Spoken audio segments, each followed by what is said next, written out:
자, 이백오 문제 3과를 보도록 하겠습니다. 죄에 대해서 가르쳐 주세요. 네, 죄에 대해서 가르쳐 주세요입니다. 예전에 보다 지금의 삶이 더 낫다고 할 수 있을까를 이제 질문을 해보면 편리해진 거는 맞아요. 편리해지긴 했는데 과연 삶의 질이 정말 좋아졌나? 그 삶의 질이라는 것은 대부분 편리를 생각을 합니다.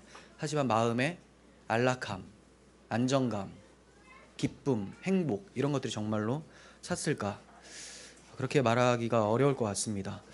노아 홍수 당시에 죄악이 세상에 가득 찼다라고 말씀을 하셨는데 오늘날은 그보다 더한 느낌입니다.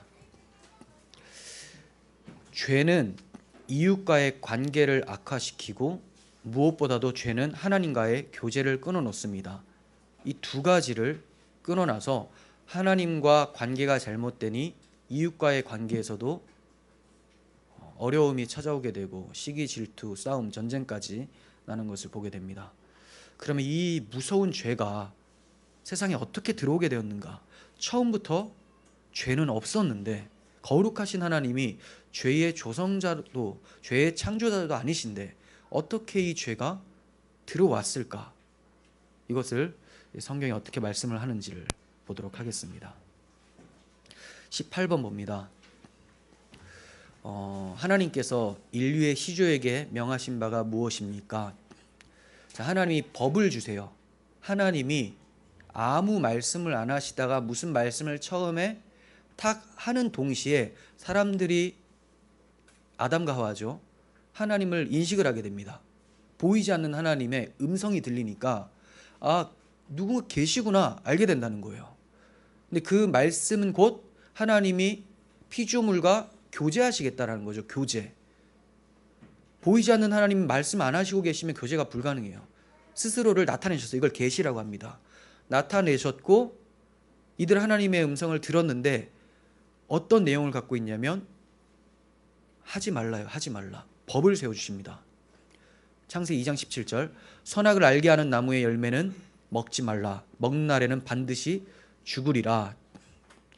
그냥 법이 아니에요. 내용을 담고 있습니다. 선악을 알게 하는 나무를 먹지 말라. 선악. 왜냐하면 선악의 판단 주체는 하나님이셔야 된다. 절대적 기준이 여기 또 서죠.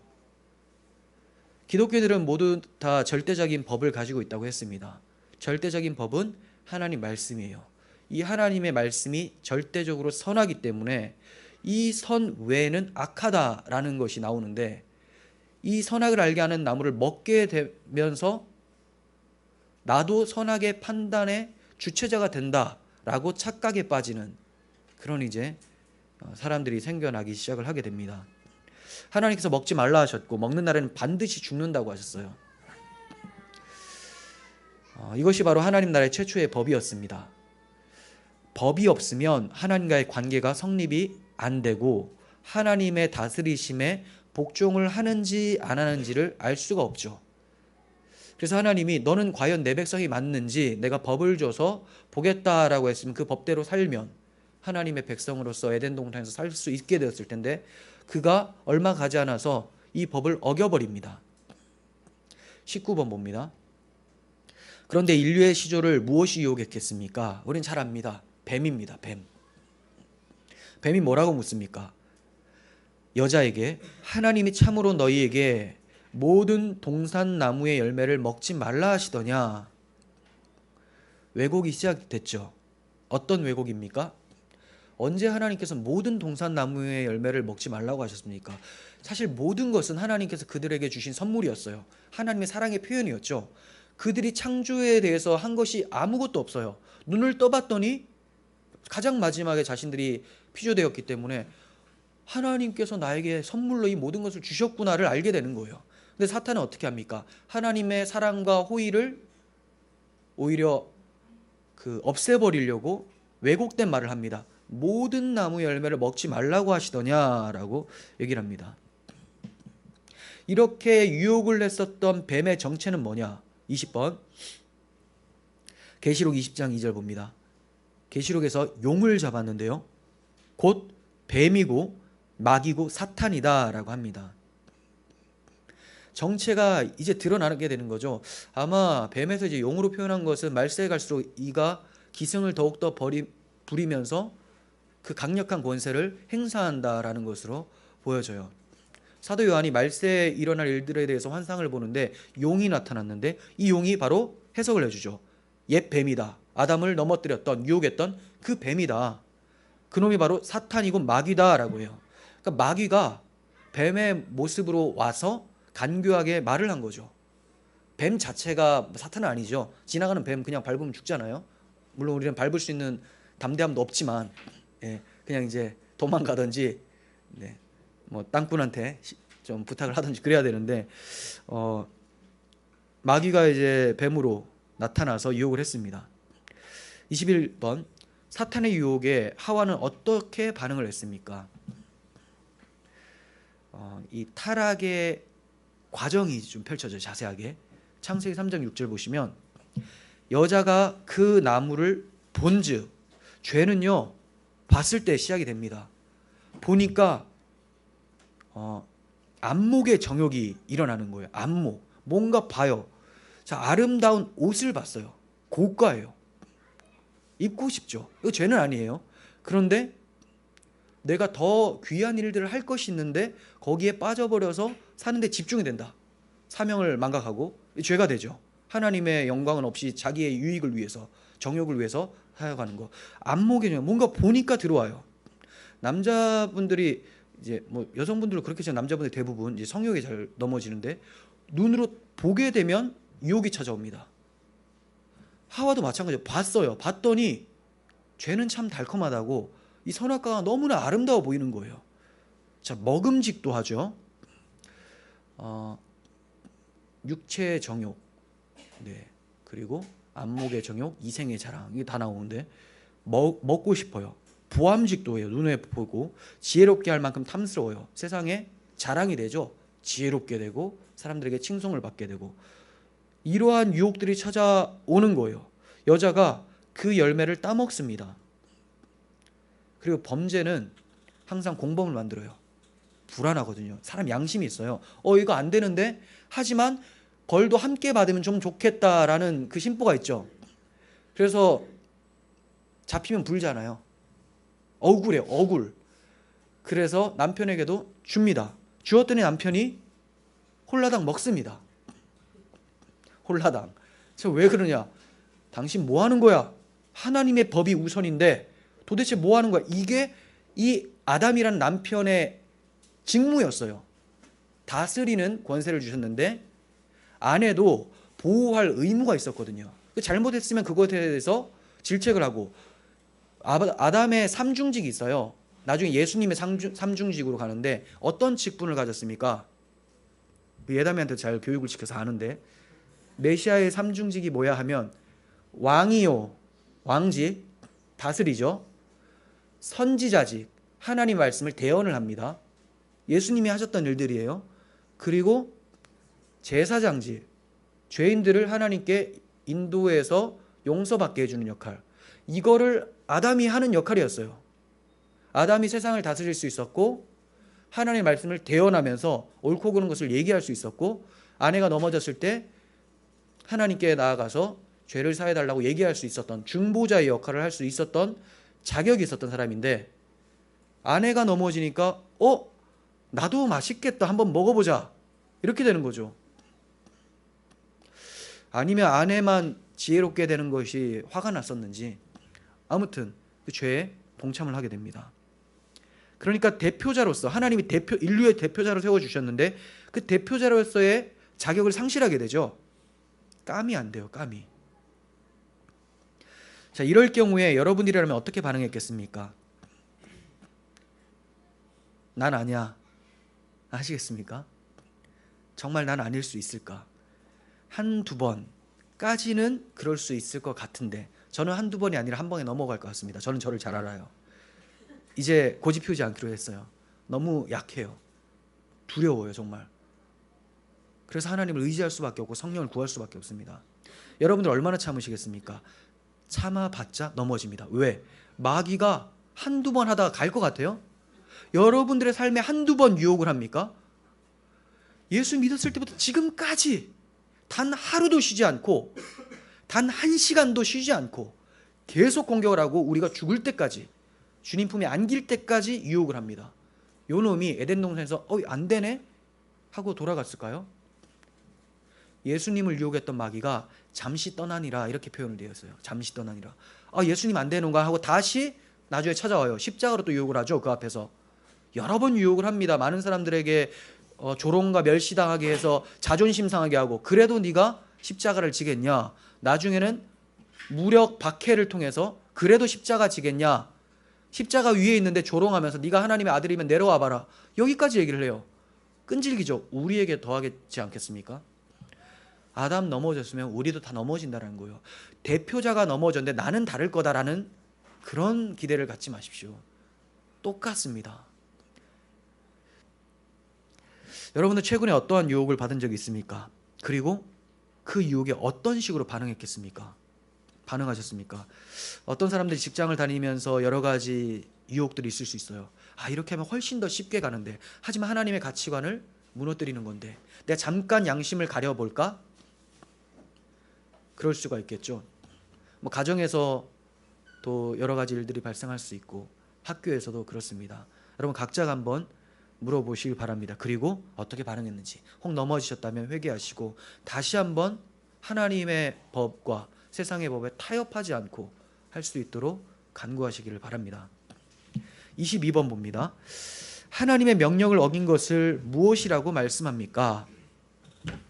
호세아 6장 7절을 보시면 그들은 아담처럼 언약을 어기고 거기에서 나를 반역하였느니라.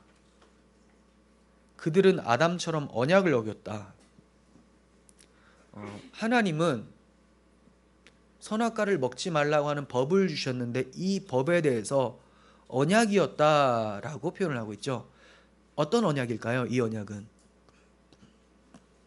먹지 않으면 영생을 얻게 되고 먹으면 반드시 죽게 되는 행위 언약이죠. 이걸 행위 언약이라고 해요. 신약 용어로. 그런데 그 행위 언약은 사실 우리가 행위 언약이란 말은 맞지만 하나님의 마음을 본다면요, 사랑의 언약입니다. 사랑의 언약. 본질은 그래요. 먹으면 죽기 때문에 먹지 말라고 했어요. 그럼 이래요. 아니 어차피 먹으면 죽을 것을 왜 두셔가지고 죽게 만드냐? 안 두잖아요. 그럼 죽은 거예요. 왜? 자기가 왕이니까. 하나님의 음성이 안 들리죠. 하나님의 법이 없죠. 자기가 왕이 돼요. 금방 교만해져요. 그래서 그 교만을 방지하기 위해서 하나님을 기억할 수 있을 만한 상징물을 뒀죠. 법을 세우셨어요. 선악과는 율법의 개념입니다. 딱 주셨으면 이 법을 제정하신 내 위에 창조주가 계시구나, 그분이 나를 위해서 이 모든 것을 주셨구나, 너무 감사하다, 여기에 초점을 둬야 되는데 왜 먹지 말라고 하느냐, 먹고 나도 내 뜻대로 좀 살면 안 되겠느냐 라는 반역이 일어난 거죠. 그래서 언약을 차버린 거예요. 행위 언약을 차버렸지만 사실 사랑의 언약을 차버린 것입니다. 그리고 왜 반역이라고 합니까? 하나님을 반역했던 마귀의 말을 듣고 그를 따라가 버렸기 때문이죠. 왕이신 하나님이 아니라 왕의 대적자, 다른 나라의 왕, 그 왕을 따라가 버린 거예요. 반역이죠. 23번 봅니다. 반역한 것을 어떤 비유를 들어서 알아듣기 쉽게 말씀하십니까? 예레미야서 3장 20절. 이스라엘 족속아, 마치 아내가 그의 남편을 속이고 떠나감 같이 너희가 확실히 나를 속였느니라. 여호와의 말씀이니라.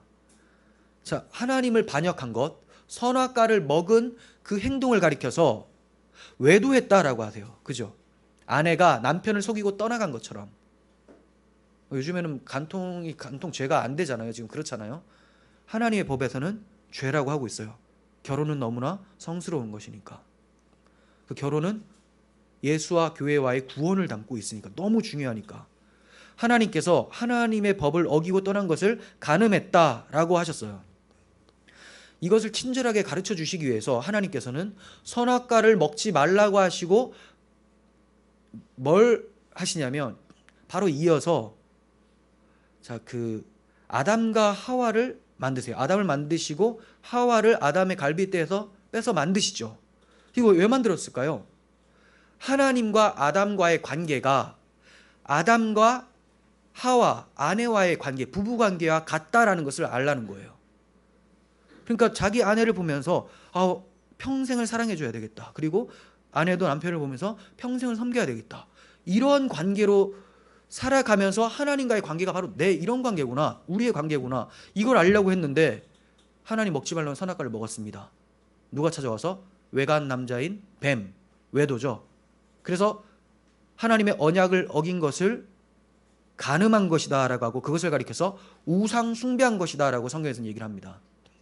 하나님이 아닌 다른 것을 신처럼 떠받들고 남편으로 여기며 사는 것, 이게 우상 숭배죠.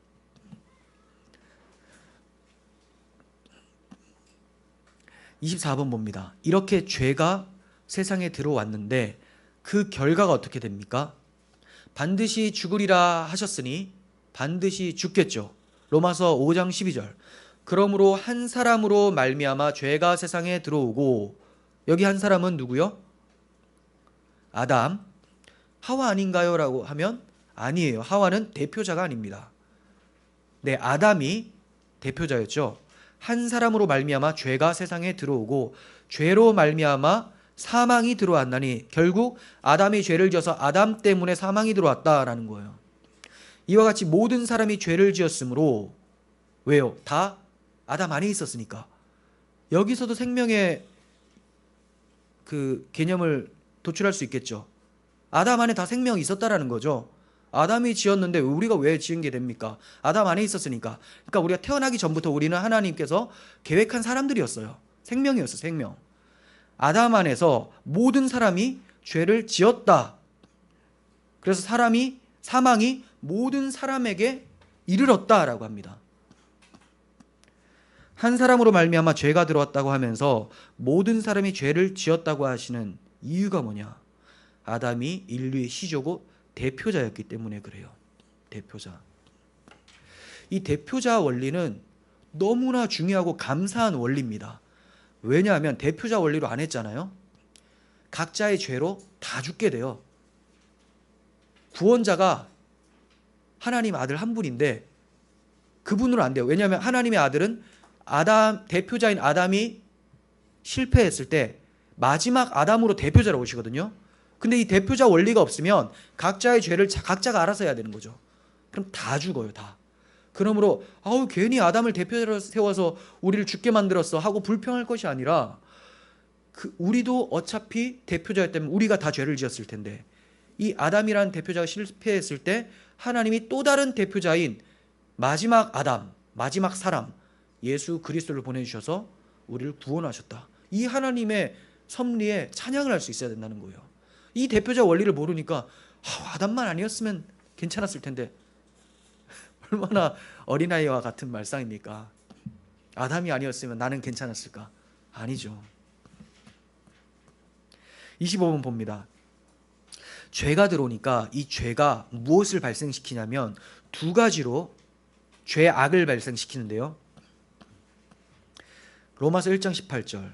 하나님의 진노가 불의로 진리를 막는 사람들의 모든 경건하지 않음과 불의에 대하여 하늘로부터 나타나나니. 저도 유도순 목사님을 통해서 이거를 정리하게 됐는데 참 쉽게 잘 정리하는 것 같아요. 그냥 넘길 수도 있는 건데 이걸 굳이 꼬집어서 두 개로 나눴어요. 경건하지 않음과 불의. 저는 둘 다 하나님에 대한 건가 이런 생각도 했었거든요. 근데 그게 아니에요. 경건하지 않음은 하나님 앞에서의 삶이죠.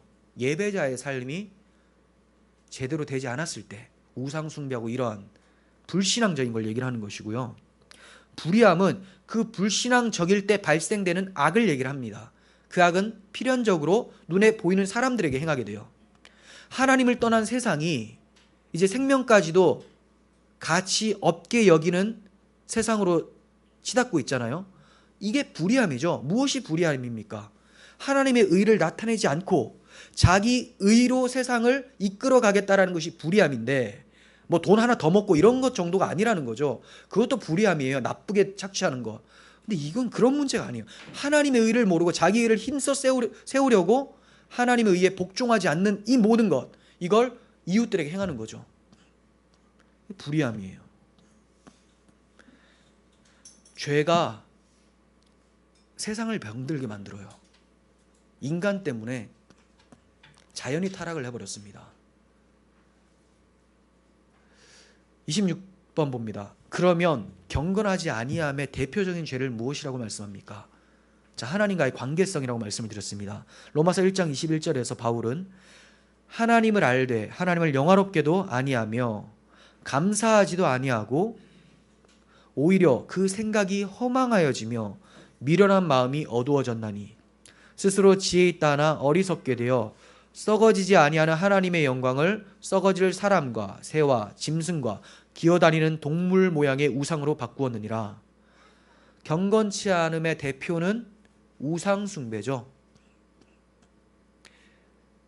그 우상 숭배는 잘 아시겠지만 어떤 형상을 세우는 것도 맞지만 형상이 없다 하더라도 어떤 가치를 하나님께 두지 않고 하나님 외에 다른 데 가치를 부여하면서 눈에 보이진 않지만 그 형상을 떠올리면서 그것을 추종하는 것, 이거 다 우상이죠.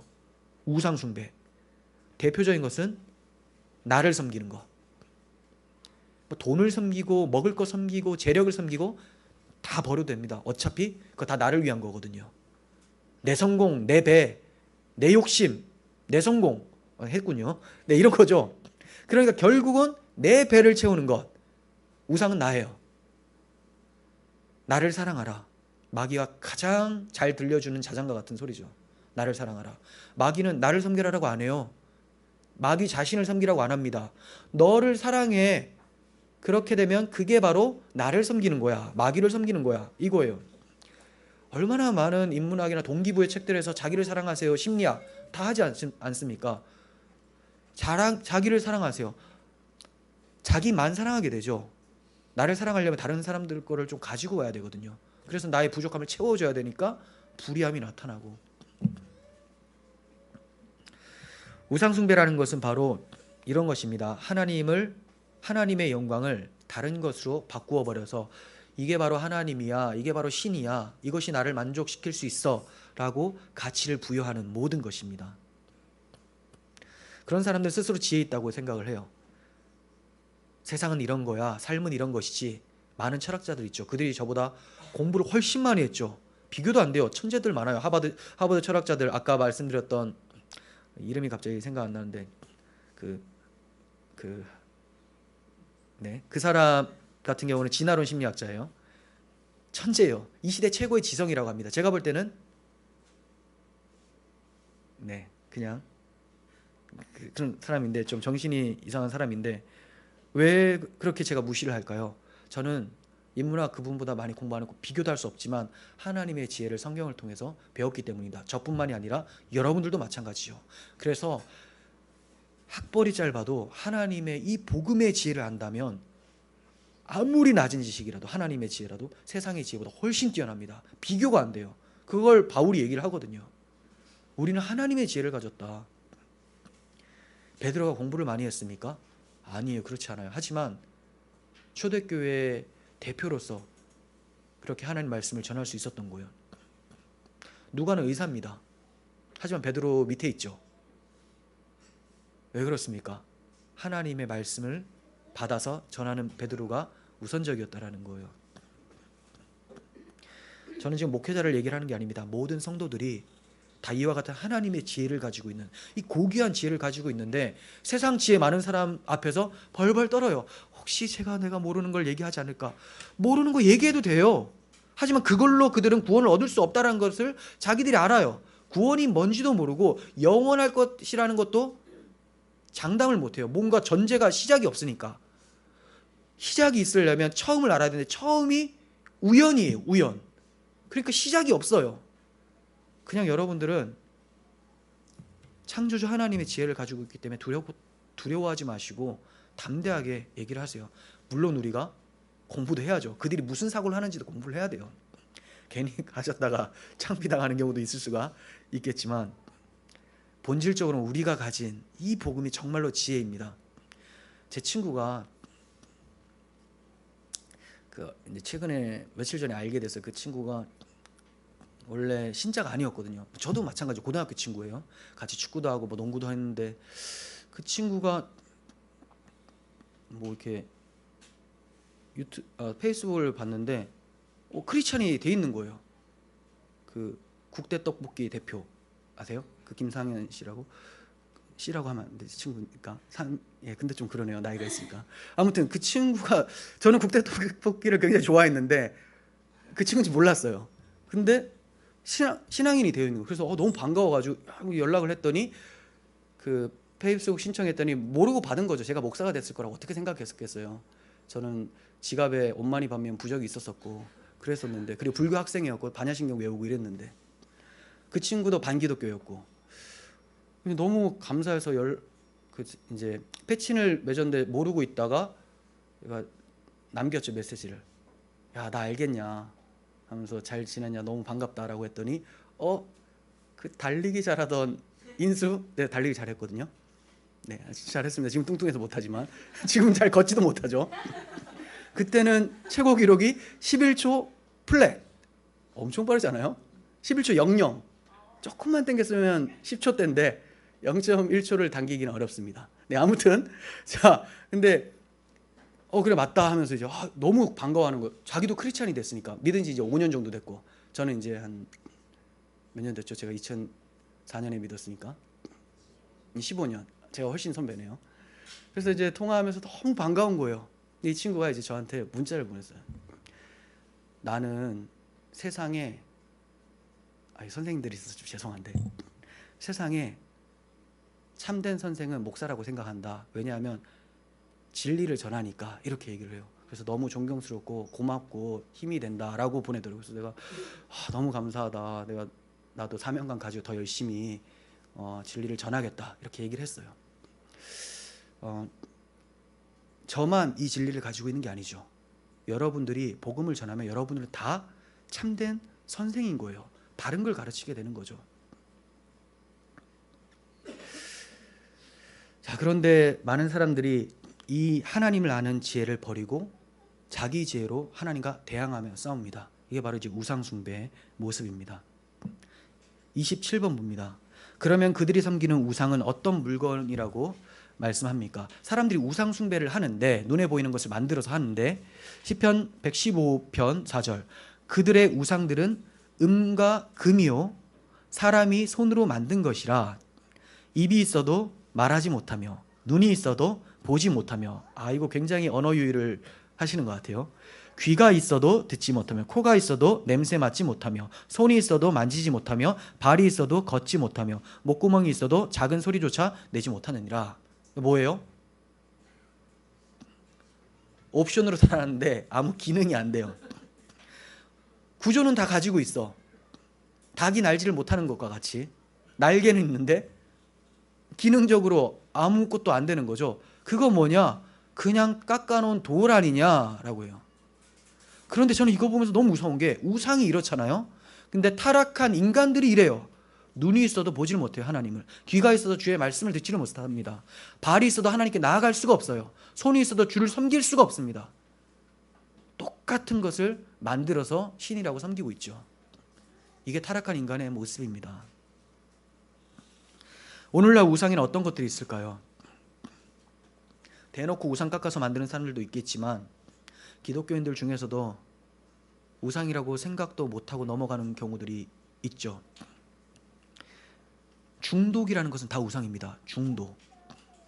성경 중독. 이것도 우상이에요. 그것도 우상이에요. 뭔지 모르게 계속 읽는 거. 하나님과 인격적 관계가 아니라 그 중독.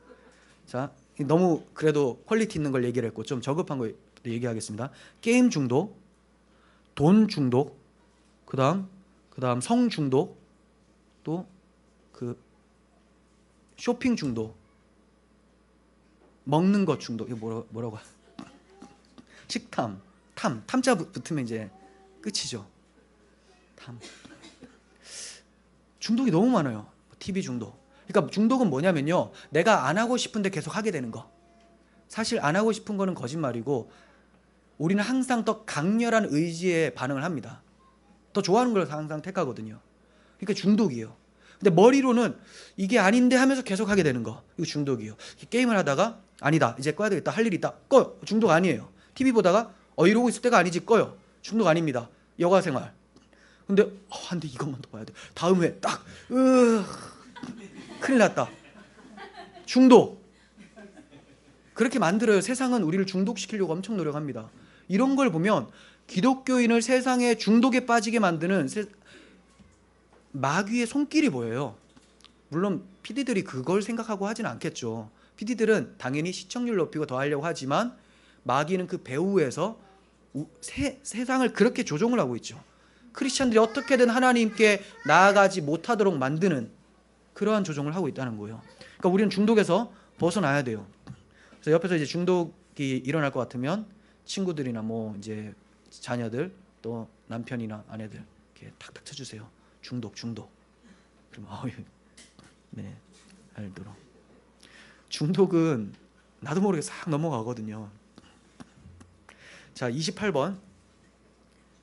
이웃에 대한 죄인, 불의는 어떤 것이라고 말씀합니까?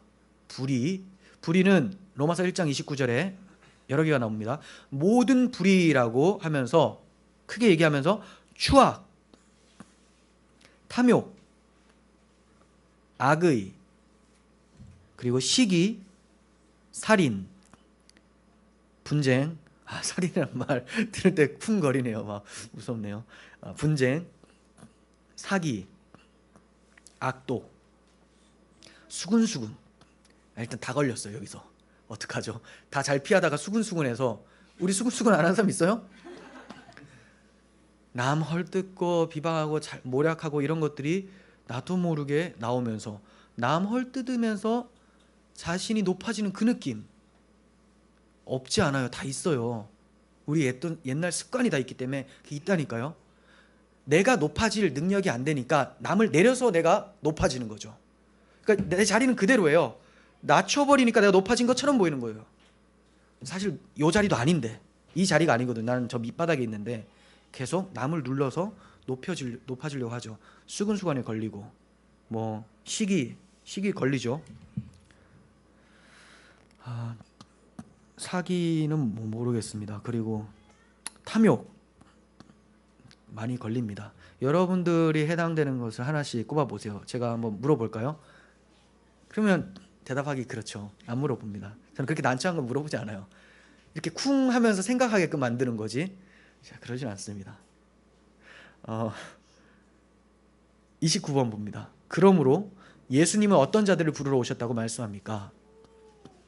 예수께서 들으시고 이르시되 건강한 자에게는 의사가 쓸 데가 없고 병든 자에게라야 쓸 데가 있느니라.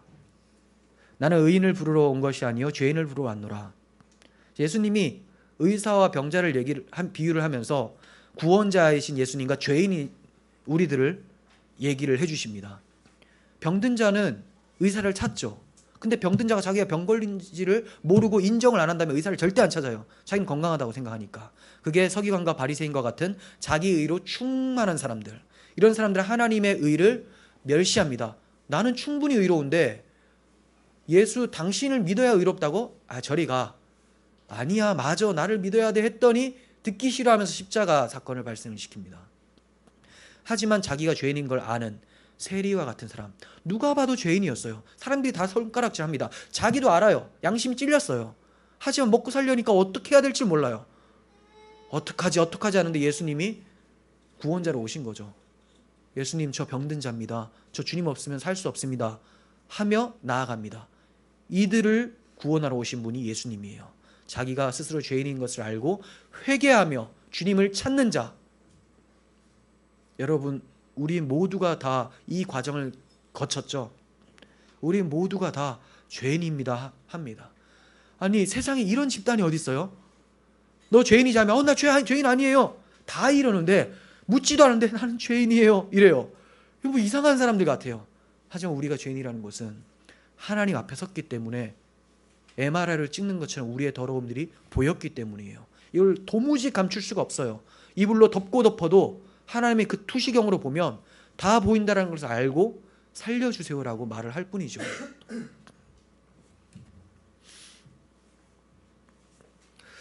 예수 믿고 구원 얻는 길은 쉽지만 또 어려워요. 왜 쉽습니까? 자기가 죄인인 걸 알고 예수님을 붙잡으면 구원이죠. 행위가 아니에요. 예수님을 믿으면 돼요. 그런데 왜 어렵습니까? 자기를 부인하려고 하니까. 온 우주의 주인이 나였는데 내가 없어져야 된다 하니까, 하나님만이 나의 주인이라고 하니까 어렵죠. 여러분들은 어떻게 해서 자신이 하나님 앞에 죄인이라는 것을 깨닫게 되었습니까? 처음에 다 회심했었던 일들이 있을 거예요. 그리고 시간이 지나면서 자연스럽게 나의 죄인됨이 밝혀진 것을 이제 느낀 사람들도 있을 것이고. 여러분도 어떻습니까? 저는 군대에서 회심을 했다고 했죠.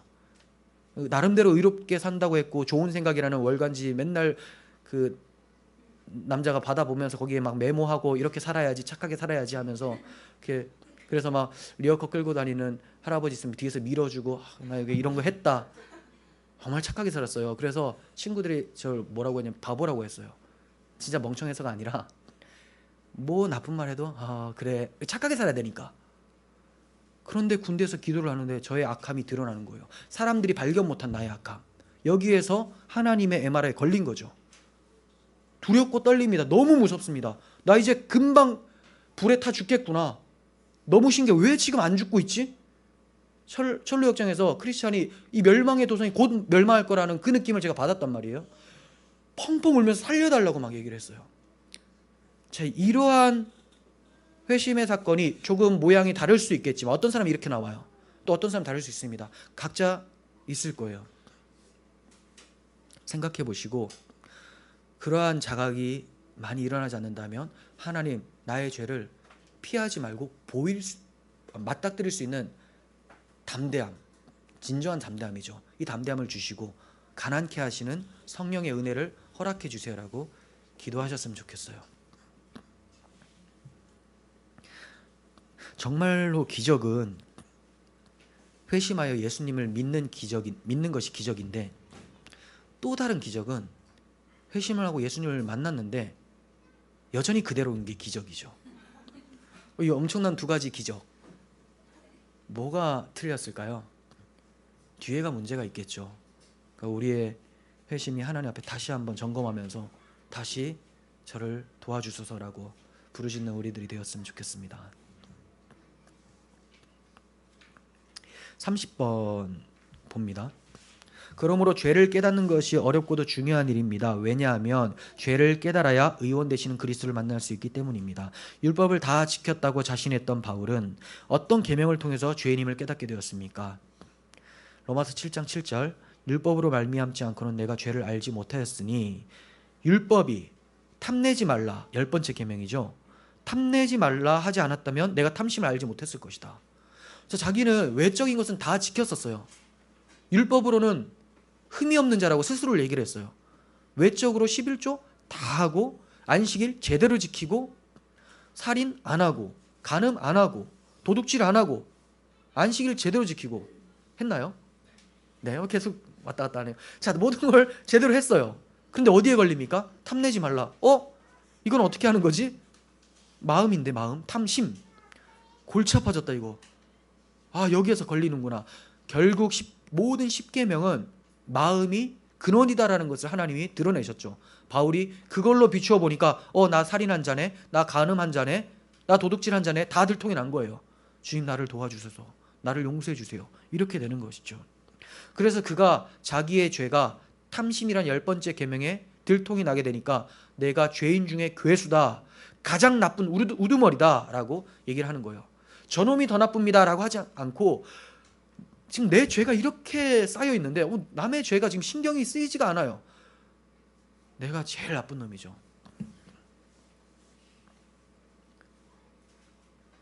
저도 그렇게 느껴집니다.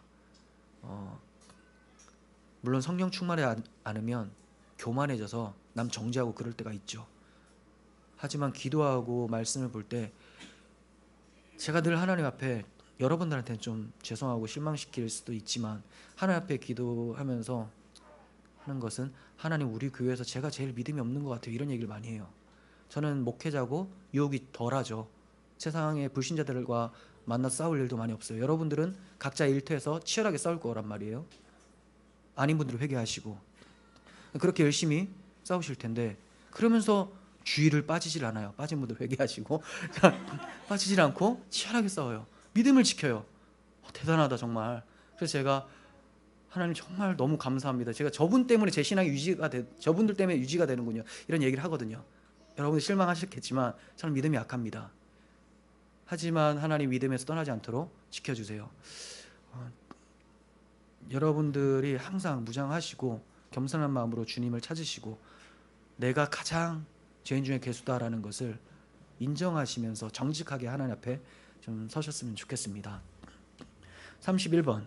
그 후로 바울은 생각이나 마음으로도 죄를 범하지 않으려고 몸부림을 쳤습니다. 그의 고백이 무엇입니까? 자, 죄를 안 지으려고 하다 보니까 안 지으려고 하는데 죄가 지어지잖아요. 그래서 너무 괴로워요. 내가 원하는 바 선은 행하지 않고 도리어 원하지 않는 바 악을 행하는도다. 오라 나는 공고한 사람이로다. 누가 이 사망의 몸에서 나를 건져내랴 하면서 탄식을 합니다. 너무 괴로워요. 하지만 그는 답을 알고 있습니다. 너무 괴롭지만 그래도 제가 설 수 있는 것은 그러므로 이제 그리스도 예수 안에 있는 자에게는 결코 정죄함이 없나니 그가 죄와 사망의 법에서 나를 해방하였다 하면서 찬송을 합니다.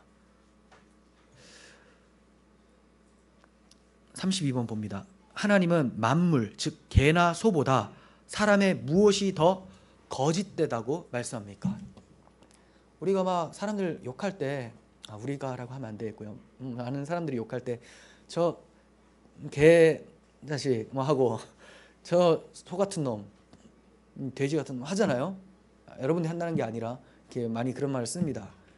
근데 지금 성경에서는 야 그렇게 욕하면 양반이지. 만물보다 부패한 것은 마음이다 이렇게 얘기를 해요. 너희들의 마음, 제 마음이라는 거예요. 만물보다 거짓되고 심히 부패한 것은. 예전에 진태 집사님이 저한테 그랬어요. 자기는 쓰레기통 버릴 때마다 그 생각이 든다고. 이거보다 더 제가 더럽다. 마음이. 우리 그렇잖아요. 이거 잡으려면 더러워 이렇게 얘기하죠. 근데 사실상 더러운 것을 내 안에 가득 가지고 있으면서 그 음식물은 더럽다고 얘기를 하는 거 너무나 아이러니하지 않나. 예레미야 17장 10절. 나 여호와는 심장을 살피며 폐부를 시험하고 각각 그 행위와 그의 행실대로 보응하니. 하나님은 심장을 살피고 폐부를 시험한대요. 마음을 꿰뚫어 보신다라는 거죠. 그런데 우리가 어떻게 하나님 앞에 목을 꼿꼿이 세우고 저 그래도 잘하고 있지 않습니까? 라고 말을 하겠습니까? 하나님 앞에서 죄란 본질적으로 마음의 문제예요. 하나님이 우리들의 마음을 살핀다면 어떻게 생각이 됩니까? 숨고 싶지 않겠어요? 근데 왜 숨고 싶은 마음이 잘 안 생깁니까? 하나님이 나를 살피시지 않고 계신다. 한마디로 하나님은 안중에 안 계신다라는 거죠. 하나님이 안중에 계시면 하나님 날 보신다는 것은 너무나 자명한데 그게 안 느껴진다는 것은 하나님을 생각하지 않고 산다는 거죠. 어떠한 법이 만들어져도 죄는 다 지어요. 제가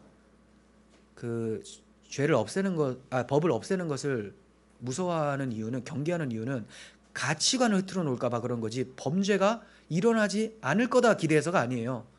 가치관, 죄인데 죄가 아닌 것처럼 여길까 봐 그걸 걱정하는 거예요. 법이 있어도 죄를 지어요. 무섭게 생각하면서 죄를 짓죠. 하지만 우리는 더 무서운 게 있죠. 하나님이 우리를 보고 계신다라는 거예요. 법 없어도 살 사람들이 원래 그리스도인이 돼야 돼요. 사랑의 법에 의해서. 하나님 나에게 이 큰 사랑을 베풀어 주셨는데 그 하나님 앞에서 내가 이렇게 산다고 이게 우리의 윤리의 기준이 되어야 되고 도덕의 표지가 되어야 된다는 거예요. 뭐 세상 법이 이렇게 강력해지니까 내가 두려워서 지켜야 되겠다. 그리스도인 아닙니다. 그리스도인은 법 없이도 사는 사람들입니다. 33번 마지막이네요. 오늘 꽤 기네요. 남을 판단하는 바리새인과 세리 중에 누가 의롭다함을 얻었다고 말씀합니까? 누가복음 18장 11절에서는 바리새인이 기도를 하죠. 하나님이여, 나는 다른 사람들 곧 토색, 불의, 간음하는 자들과 같지 않고 세리와 같지 않은 것을 너무 감사하게 생각합니다. 저는 특별하게 참 거룩하게 살고 있잖아요. 쟤네들은 완전히 달라요. 괜찮은 사람 같습니까? 제가 몰랐는데 청년 때 이 마음 가지고 있더라고요. 새벽기도 갔다 오면서, 예전에 얘기했나요? 새벽기도 갔다 오면서 그 강남역 사거리 교보타워 있는데 그쪽에 둘둘치킨이 있거든요. 거기에 새벽에 6시까지 술을 마시고 치킨 뜯고 계시는 분들을 보면서 나는 예배하고 오는데, 이 생각을 했었어요. 근데 바리새인인 거예요. 하나님 저 어떡해요? 큰일 났네요. 저 모르고 그랬는데 좀 용서해 주세요. 아무것도 모르니까, 청년 예수 믿은 지 1년밖에 안 됐었어요. 그래서 막 회개를 했죠. 교회에서도 바리새인처럼 사는 사람 얼마나 많습니까? 아유 저렇게 늦었어. 아유 수요일 날은 왜 이렇게 사람이 없지? 나는 나와 있는데. 나오라는 겁니다, 여러분. 안 나오셔도 다 들으세요. 다 들으세요. 매주 얘기하죠. 예, 바리새인 많죠. 세리와 같은 사람, 저 근데 너무 감사하게 제가 속고 있는 걸 수도 있지만 저희 교회 세리와 같은 사람이 많이 있는 것 같아요. 자, 세리가 어떻게 기도합니까? 멀리 서서 감히 눈을 들어 하늘도 쳐다보지 못하고 다만 가슴을 치며 이르되 하나님이여 불쌍히 여기소서 나는 죄인입니다. 그냥 다른 사람 죄가 아니라 지금 내가 문제예요. 하나님 저 어떻게 해요? 여기 세리 참신자입니다. 내가 너희에게 이르노니, 하나님이 지금 우리한테 이 말씀 주세요. 이에 저 바리새인이 아니고 이 사람 세리가 의롭다 하심을 받고 그의 집에 내려갔느니라. 세리가 내려갔다고 하니까, 세리가 구원받았다고 하니까, 자, 죄를 지어도 구원받는구나. 그 죄를 계속 해야지. 세리 마태가 그 죄를 계속 지었을까요? 세리 청산했습니다. 안 해요. 구원받은 사람들은 변화됩니다. 하지만 우리의 행위 때문에 하나님이 구원 안 하시는 것은 아니다. 자기의 죄를 철저하게 회개하는 사람들은 다 구원하신다라고 말씀하고 있습니다. 이제 우리 자신이 하나님 앞에 죄인이라는 점과 우리의 힘으로는 절대로 구원이 불가능하다는 것, 이것을 깨닫게 되셨습니까? 네, 우리는 만물보다 부패한 마음을 장착하고 있는 사람들입니다. 이러한 마음을 심판하지 않으시고 불쌍히 여기시고 자기 아들을 대신 심판하신 하나님의 그 크신 사랑을 찬송하면서 주의 자녀답게 살아갈 수 있었으면 좋겠습니다.